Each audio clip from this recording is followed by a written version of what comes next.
How much do real estate agents really make?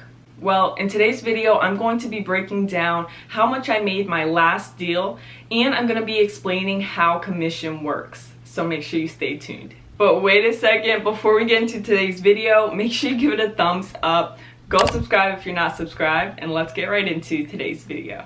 So if you were to type in how much real estate agents make on Google, you would get a whole list of answers. You know, some saying 25,000, some saying 100,000, over 100,000. Like, there's so much stuff to look at, but you won't really know until you hear it from an actual real estate agent. But I wanted to bring up this article from the CE Shop that was published March 11th of 2020. It talks about how much real estate agents make, but as you see, it says here, the standard work week is 40 hours, but many real estate agents will work between 21 and 40 hours, resulting in earning potential of about $46,000 a year. This is dependent on the number of hours an agent will work in a week. Agents that work around 60 hours a week earn closer to $100,000 a year on average.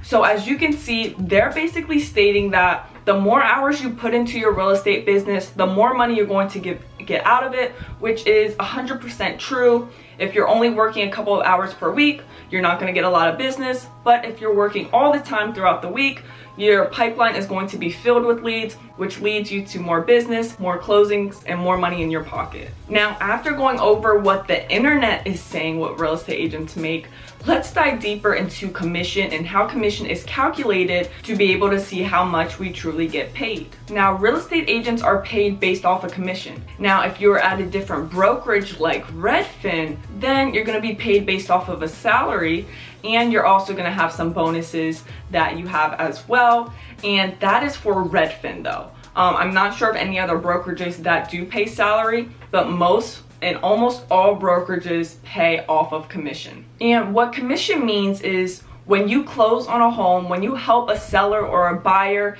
get a property or sell their property, then you get paid. So you will get paid commission. So for example, in the state of Pennsylvania, the commission I see is between 5 to 6%. Now that 5 to 6% does not go right to you when you close on the property. You have to split that between the listing agent and the buyer's agent. So if you're a buyer's agent and it's 6%, then the listing agent gets 3% and you get 3%. So it is split in half.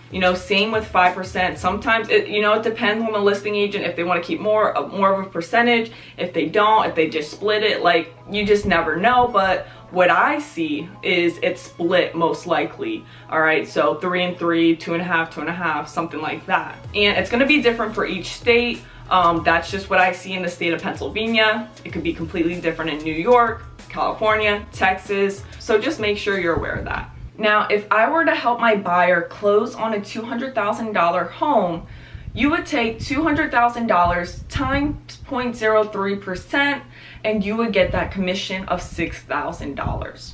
Now, wait a second. That $6,000 you see does not go in your pocket. There are other fees that you have to take into consideration when you're choosing a brokerage, and we're going to get right into that. So many brokerages have different fees. There's franchise fees, royalty fees, desk fees, the commission split, but we're just focusing on the commission, all right? So what's being taken out of the commission? We're not looking at a monthly basis. We're just looking at any time you close on a property. Now, say your brokerage has talked to you about this and you're set on a 60-40 split. So you get 60% of your commission and the brokerage gets 40. And typically for a newer agent, the split is going to be lower, depending on the brokerage you choose, but most likely it will be lower. So you get 60, the brokerage gets 40, and let's also say that the brokerage also has a 6% franchise fee. So as you can see, it starts to pile up, and a lot of new agents don't see this at first, but once you join a brokerage with all these things that add up, it's just less money in your pocket. So let's calculate it with an agent that has a 60% split with a 6% franchise fee. So as you can see, $200,000 home, take off that 3%, you get $6,000. Now, if we times that by 60%, which is your split, you are left with $3,600. All right, so $3,600.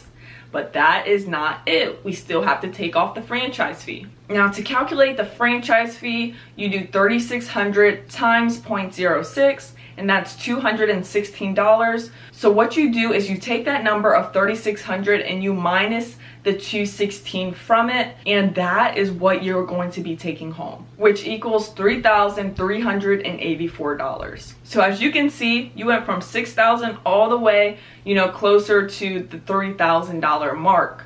So it is a big drop, and it's going to be different for each brokerage because each brokerage is going to have a different split with you. Some brokerages may have a franchise fee, some may not. All right, so you have to take that into consideration.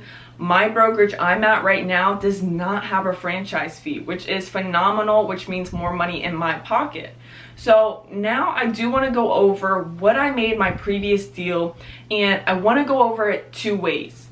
So since I am at a different brokerage from when I was at last time, I'm going to go over it, how much I made at that brokerage, but if I was at EXP, closing that deal, how much I could have made, because the difference is huge. And if I would have closed this deal being at EXP, I would have made so much more money, plus get stock in the company as well. So let's calculate that. All right, so going into calculating both brokerages, I'm not going to say the previous brokerage, but just so you guys can see the difference between the two. So my last deal was for $385,000. So it's a $385,000 home, and on my last brokerage I had a 60-40 split. So I'm going to actually look at my phone here just so I don't miss any of the numbers. But for a $385,000 home with a 3% commission, that goes to $11,550. So as you can see right over here, and like I said, I had a 60-40 split, so that goes to $6,930. And you're like, wow, is that it? That's still a good amount of money. But no, I still had that franchise fee of 6%, and that led me to $6,514.20. So as you can see, that was a big drop from $11,000 all the way to, $6,500. Now let's switch it over and go to what I would have made if I was at EXP, now closing that deal. Now for a $385,000 home with 3% commission, it would have went to that $11,550. Now with my split at EXP, it is a straight 80-20. So I keep 80%, the company keeps 20. So that would go to $9,240. So that's not too big of a drop, only $2,000. And the nice thing is they have no franchise fee. So I am actually keeping that $9,240, which is huge. Plus, I am also gaining stock in the company. So that's even more money on top of it. That's another stream of income for myself. Now, I haven't dived deeper into going into like the tax things about it, but for each commission I make, I typically take 30% off for taxes. But I just wanted to show you guys how much real estate agents make. So that is how much I made my previous deal. But as you can see the difference, but it is around $2,500 to $3,000 that, you'd be missing out on. Like I missed out on that not being at EXP. So I'm glad I made the change. Each brokerage is different. Like some brokerages, you just need that for the training, but some, you're gonna get a better pay. So I hope this video helped you and gave you some clarity of how much real estate agents truly make. And it's definitely going to be different just because with EXP, after I hit a certain amount of cap, which is $16,000 in production, then I'm able to move up to 100% split for that anniversary year, and then it'll go back to that 80-20. But once I hit that cap again, it will go back to 100%.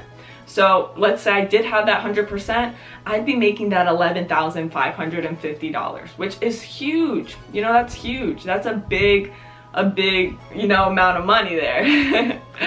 But like I said, I hope you guys enjoyed this video. If it helped you in any way, gave you clarity, make sure you give this video a thumbs up. Go subscribe if you're not subscribed. And with that being said, I'll see you guys in the next video.